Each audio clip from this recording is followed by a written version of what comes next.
The Little Bookroom by Eleanor Farjeon. The Barrel Organ. There was once a traveler who had a long way to go. He couldn't manage to get there by nightfall, so he walked all night. His way lay through woods and over hills, where there were no towns and no villages, and not even houses all by themselves. And as it was a dark night, he couldn't see his way, and after a while he lost it in the middle of a wood. It was a night as still as it was dark, and he could hear as little as he could see. So for want of company, he began to talk to himself. "What shall I do now?" said the traveler. "Shall I go on, or shall I stop still? If I go on, I may go the wrong way, and by morning be further off than ever. Yet if I stop still, I shall certainly be no nearer than I am now, and may have 7 miles to walk to breakfast. What shall I do now? Supposing I stop still, shall I lie down, or shall I stand up? If I lie down, I may lie on a prickle. Yet if I stand up, I shall certainly get a cramp in my legs. What shall I do?" When he had got this far in his talk, which was not very far after all, the traveler heard the sound of music in the wood. No sooner was there something else to listen to than he stopped talking to himself. It was surprising music to hear in that place. It was not somebody singing or whistling, or playing a flute or a fiddle, sounds which anybody might expect to hear in such a place at such a time. No, the music the traveler heard in that dark wood on that dark night was a tune on a barrel organ. The sound of the tune made the traveler happy. He no longer felt that he was lost. The tune made him feel as though he was quite near now, and his home was just round the corner. He walked towards it, and as he walked he seemed to feel the grass flutter under his feet and the leaves dance against his cheeks. When he came close to the tune, he called out, "Where are you?" He was sure there must be somebody there, for even a barrel organ in a wood can't turn its handle by itself.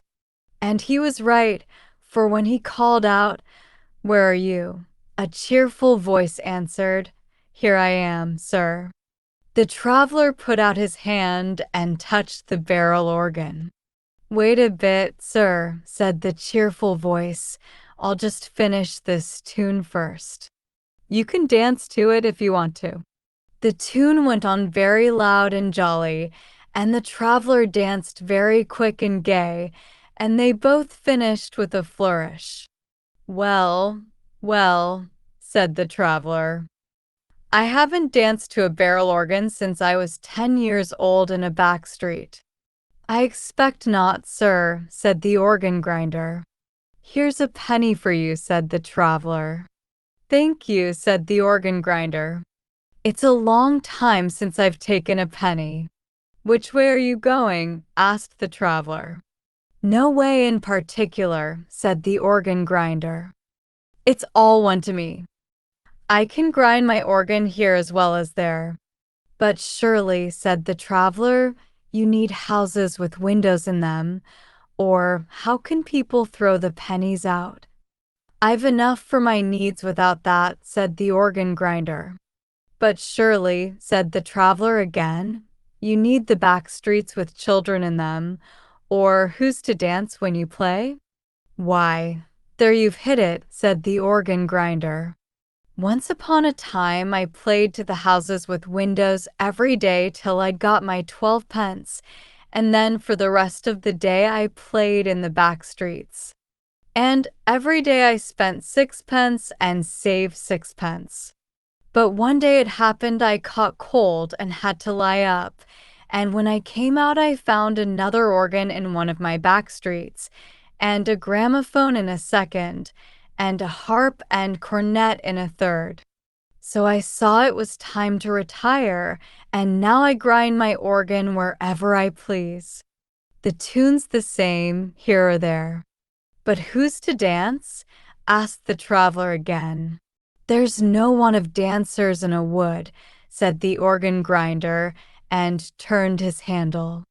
As soon as the tune started, the traveler felt the grass and leaves flutter as before, and in a moment the air was full of moths and fireflies, and the sky was full of stars, come out to dance like children in a back street. And it seemed to the traveler, by the light of the dancing stars, that flowers came up in the wood where a moment before there had been none, pushing their way in haste through the moss to sway to the tune on their stalks, and that 2 or 3 little streams began to run where a moment before they had been still. And the traveler thought there were other things dancing that he couldn't see, as well as flowers and streams and stars and moths and flies and leaves in the night. The wood was quite full of dancing from top to toe, and it was no longer dark, for the moon had hopped out of a cloud and was gliding all over the sky. Long before this, the traveler was dancing too. He danced as he used to when he was 10 years old, till the tune of the organ was faint to hear. For he had danced his way through the wood and was out in the road, with the lights of the city at the other end, and his way before him.